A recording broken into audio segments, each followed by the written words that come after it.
কিছু চিংড়ি মাছ ভালোভাবে কেটে ধুয়ে আগে থেকে রেখে দিতে হবে। এবার শুশনি শাকের ছোট ভাই মানে আমরুলি শাক, যদিও দুটো খেতে একেবারেই আলাদা। আমরুলি শাক খেতে টকটক হয়, সেই শাক বেছে ভালোভাবে ধুয়ে রেখে দাও। কড়াইতে তেল নিয়ে তার মধ্যে শুকনো লঙ্কা ভেজে পাঁচফোড়ন দিয়ে কিছুক্ষণ নাড়াচাড়া করে এবার ওই চিংড়ি মাছগুলো দিয়ে দেওয়া হলো। স্বাদ মতো নুন, পরিমাণ মতো হলুদ দিয়ে ভালোভাবে হালকা আঁচে একটু ভাজা ভাজা করে নাও। তারপর আগের থেকে ধুয়ে যে আমরুলি শাক রেখেছিলাম সেই শাকগুলো দিয়ে দেওয়া হলো। ভীষণই সহজ এই রান্না, তবে আমরুলি শাক শরীরের জন্য ভীষণই উপকারী, পেটের জন্য ভালো, চোখের জন্য ভালো।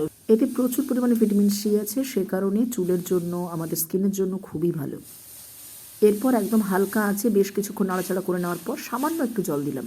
তারপর ঢাকা দিয়ে কিছুক্ষণ একদম হালকা আঁচে রেখে দিতে হবে। যখন দেখবো যে শাকটা আর ওই চিংড়ি মাছগুলো একদম মাখা মাখা হয়ে গেছে, মানে গায়ে গায়ে লেগে গেছে, তখনই আমরা এটা নামিয়ে নেব। ভীষণই সহজ একটা রান্না, কিন্তু খুবই উপকারী। চাইলে রাঙা আলু আর ঢেঁড়সও দিতে পারো এই তরকারিতে।